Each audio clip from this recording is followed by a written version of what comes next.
Musta? Good evening. Congratulations. Thank you so much. What made you inspired to join this pageant? My family, my friends, and my supporters. Asan ang mga supporters niya? Kayo nagpapalakas sa kanya. Very good. How about you guys? Kulang sila. Ayan. You've come a long way. Nandito na tayo sa top 5. Message mo na lang sa mga sumuporta sa'yo from day 1 up to this point. Salamat po sa suporta. Sana po nag-enjoy kayo. Nag-enjoy ba kayo? Definitely. Alright, moving on to our next candidate here. Ayan, what was the hardest part of the competition? Ano yung pinakamahirap na pinagdaanan mo sa competition na to?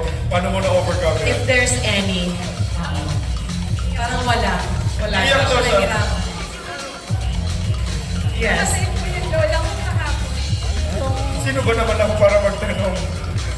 Sorry about that. Sorry to hear that. I'm definitely sure your Lola is shouting out there, supporting you in this journey. Sending love and prayers. Right. Please bump na lang. Please bump. There. Laban. Hindi ka naman sabi talaga laban, girl. Laban tayo. Grabe, no? Bump pa lang sila! Palamahan naman natin si number 22. What a strong woman we have right there. Right. Very strong here. Grabe. How about you? A message for your supporters. Malapit na tayo matapos. Una-una sa lahat po, pinamasalamatan ko yung road manager namin, sila kay Jim sa support.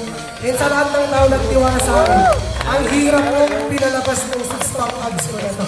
Para lang po sa inyo, sa summer bodies. Ayun na si Prisciliana, may mga pahampas-hampas na siya. Pigil ako eh, kasi summer bodies question. Okay lang, Manilas eh. finest yung ganun po eh. Alright, candidate number 9. Ikaw, your message to everyone who supported you. Hello everyone. For those who are supporting me, thank you so much. And for those from my family, with heartbeat pa. For my family who went all the way from Laguna, thank you so much. Wow. My Lucky, my Hunter, thank you so much. Galing daw ng Laguna. May May buhay pumupay na kapatid na sa isip. Parang lagi tayong pasolicited. Kanina yung leche flan na may ube. Oo. Ay, di pala, hindi ba Hindi tayo namin tapos? nakakalimutan Mamaya yun. yun. Ube slash leche flan. Nakalista yun, sir, yung leche plan. May Na mga may pupunta ube. kami dyan mamaya after the show. Oo. Palista yan. Ikaw lang makamusta ang saging na sa bahay. Kamusta ang journey mo? Saging na sa... Okay naman po, solid. Nagpapasalamat po ako sa aking handler at sa mga nagtiwala po sa akin makarating dito. Yun lang po. Wow. Alright, let's move on with candidate big number 24 here. What has been the greatest lesson you've learned in this contest? The sisterhood. Wow. What about the sisterhood? And the brotherhood. Girls backstage, lahat nahihirapan, pero lahat kami ina-uplift yung isa't isa. Wow, there we go. Totoo yan ah. Issue. Walang taguan ng sandals dito. Tsaka nagtatago ng nanira ng gown. Sorry. Walang ganun. Wala kasing gown.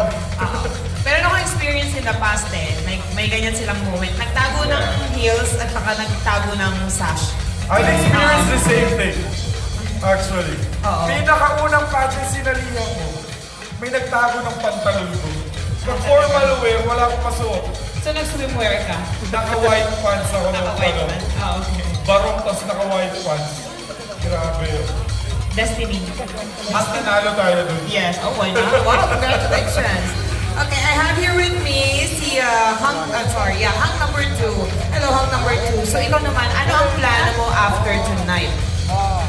Ngayon, maraming salamat sa mga nanonood, sa mga sumuporta. Sana nag-enjoy kayo.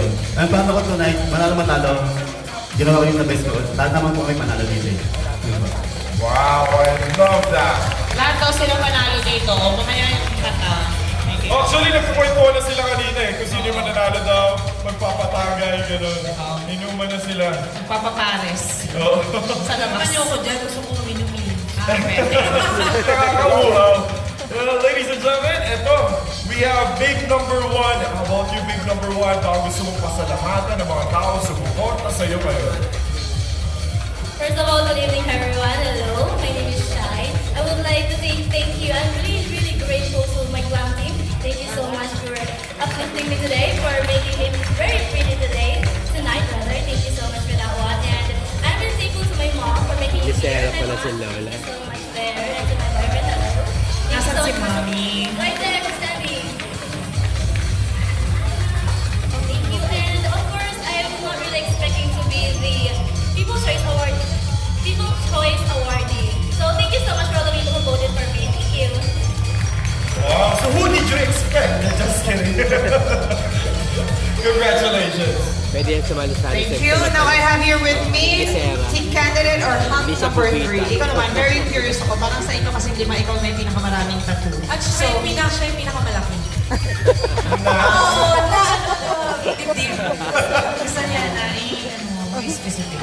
Dibdib. Dibdib. So, Hindi, pakita niyo yung tattoo niya sa likod. talikod ka nga daw. Ayan. Okay, so sa lahat ng tattoo na meron ka, ano ka ng pinaka-memorable / pinakamasakit at / pinaka-may malalim na meaning? Siyempre yung pinakamalaking tattoo ko sa likod. Dahil I love God and thank you ako kay Lord palagi at sa inyo lahat. Maraming salamat sa mga sumusuporta at sa mga nanonood at nag-time at effort. Maraming salamat. Amen, amen. Thank you. And one interesting fact a while ago that he shared, hindi 13 ang nasa likod niya. Kulang yung mga apostol. Alam mo, senators. Ay, Walang gano'n! Iba yun. Sabi niya, 11 lang, di ba? Sabi mo? 11 lang daw yung nasa likod niya.